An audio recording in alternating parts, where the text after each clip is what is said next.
તો જય માતાજી મિત્રો, જય શ્રી રામ. સ્વાગત છે આપણા એક નવા બ્લોગની અંદર. તો મિત્રો આજે આપણે આપણી રિક્ષા સર્વિસ માટે સર્વિસ કરવા જવાનું છે બજાજના શોરૂમે ચાંદખેડા, બરાબર. તો આપણી રિક્ષા તમને બતાવી જુઓ એની હાલની હાલત જોઈ લો મિત્રો. આજ રાતે વાવાઝોડું ને વાયરો વરસાદ થોડું હતું ને, વરસાદ તો નહોતો પણ વાયરો બહુ તો એકલી રેત ઉડતી હતી, તો આખી રેત થઈ ગઈ રિક્ષા મિત્રો, તમે જોઈ શકો. તો મિત્રો આપણે ચાંદખેડા જવાનું રિક્ષા સર્વિસ કરવા માટે, બરાબર. તો ચાંદખેડા મળીએ, તમે વ્લોગમાં આપણા કન્ટિન્યુ રહેજો. જુઓ મિત્રો કે આપણી રિક્ષા જુઓ સર્વિસમાં મૂકી દીધી. જુઓ ઓઇલ બદલાઈ રહ્યું છે, બરાબર. જોઈ લો તમે. ગાંઠિયા રાતનો શોરૂમ છે, તો વ્લોગમાં કન્ટિન્યુ રહેજો.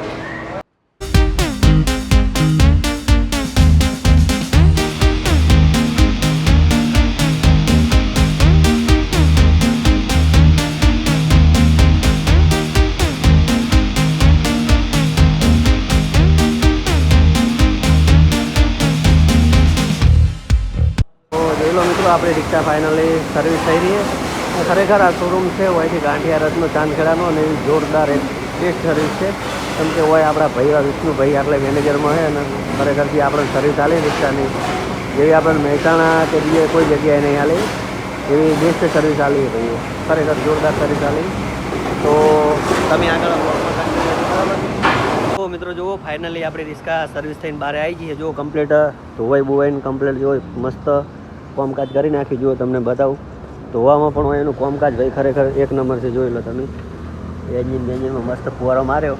મિત્રો તમારા જોડે જો નવી રિક્ષા હોય ને તો એન્જિનમાં ફુવારો મારો ને તો 1 કલાક જેવી ગાડી પડી રાખજો, કેમ કે આખી ગાડી સેન્સરવાળી આપણી સેફટી માટે. અને એમાં બીજી સર્વિસમાં મિત્રો કંપનીવાળા ઓઇલ બદલતા નહીં, તો આપણે આપણી રીતે ઓઇલ બદલી દેવું, ઓઇલ ને ઓઇલ ફિલ્ટર, બરાબર. જેમ કે આપણી રિક્ષા હચવાય ને એના માટે તો આપણે પણ બદલી નાખ્યું. જેમ કે બીજી સર્વિસમાં કંપનીવાળા ઓઇલ બદલતા નહીં, જૂનું કાઢીને ટોપઅપ કરીને પાછું નાખી દે, તો આપણે એવું નહીં કરવાનું. આપણે આપણી રીતે પૈસા ખર્ચીને ઓઇલ બદલી જ દેવાનું. તો મિત્રો આપણી રિક્ષા હચવાય, બરાબર. તો તમે પણ જો રિક્ષા હોય ને બીજી સર્વિસ હોય, નવી રિક્ષા હોય તમારા જોડે, તો ખાસ આ વાતની ધ્યાન રાખજો કે બીજી સર્વિસની અંદર ઓઇલ તમે જાતે તમારા પૈસે જ બદલી નાખજો. જેમ કે મિત્રો સીધું પછી બીજી સર્વિસ આ બદલતા નહીં. જેમ કે 5000 તો સર્વિસ 5000 કિલોમીટર થાય, અને બીજી વસ્તુ કે 10,000 આયરા લોકો સર્વિસ કરે, તો 10,000 તો સીધી મિત્રો આપણી ગાડીને લોડ પડે ને એવું કામકાજ કરવાનું નહીં. જેમ કે હવે હોમે આવે ઉનાળો, તો ઓઇલ પોણીમાં તો બિલકુલ કચાશ નહીં રાખવાની. અને હું તો એવું કહું છું ને કે 2500 થી 3000 કિલોમીટરમાં ઓઇલ બદલી જ નાખવાનું, ઓઇલ ને ઓઇલ ફિલ્ટર. તો આપણે પણ ઓઇલ ફિલ્ટર ને ઓઇલ બદલી જ નાખીએ, બરાબર. તો હવે વ્લોગમાં તમે કન્ટિન્યુ રહેજો, આગળ બતાવીએ તમને.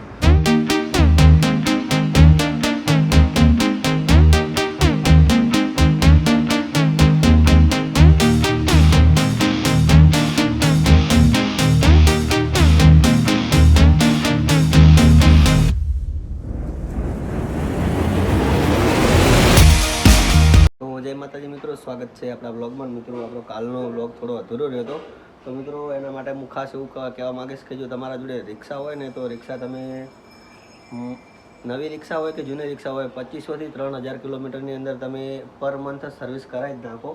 કારણ કે પછી તમારે ખર્ચા વધારે આવવા માટે, રિક્ષા ઓઇલ ખાવા માટે એવું કોમ ના કરતા. અને બીજી વસ્તુ મિત્રો કે અમુક લોકોની કોમેન્ટ હતી કે તમે 2 કલાકની અંદર 500-600નો ધંધો કેવી રીતે કરવાનો કે 2 થી 2.5 કલાકમાં. તો મિત્રો ધંધો જો જેને કરવો હોય ને એને ધંધો થઈ જ જાય. હું સવારે મિત્રો વહેલા 5 વાગે ઉઠી અને રેલવે સ્ટેશન જતો રહું છું, અને જેને ધંધો કરવો એને થઈ જાય. તો પછી મિત્રો તમે 10 ને 11 વાગે નીકળો ને તો પછી ધંધો મતલબ થઈ જાય ખરી, હોય એટલા વાગે બી થઈ જ જાય, પણ જેવો જોવે ને એવો નથી થતો. પછી રાતના મિત્રો મોડા સુધી આપણે ફરવું પડે, જેમ કે 10 વાગે રાતના 9 વાગ્યા સુધી ધંધો કરવો પડે. તો મિત્રો જેને ધંધો કરવો હોય ને એને થઈ જ જાય. મિત્રો અમુક લોકો કોમેન્ટ કરે છે કે નવી રિક્ષા લેવાય કે ના લેવાય. તો મિત્રો આપણા એક મિત્ર રમેશભાઈ કરીને છે, એમની યુટ્યુબમાં ચેનલ છે GJ27 કરીને, GJ27 અમદાવાદ. એની અંદર બધા જ વિડીયો અપલોડ કરેલા છે કે નવી રિક્ષા લેવાય કે ના લેવાય. તો એ તમારે એમના વિડીયોની લિંક હું નીચે આપી દઈશ ડિસ્ક્રિપ્શનમાં, બરાબર.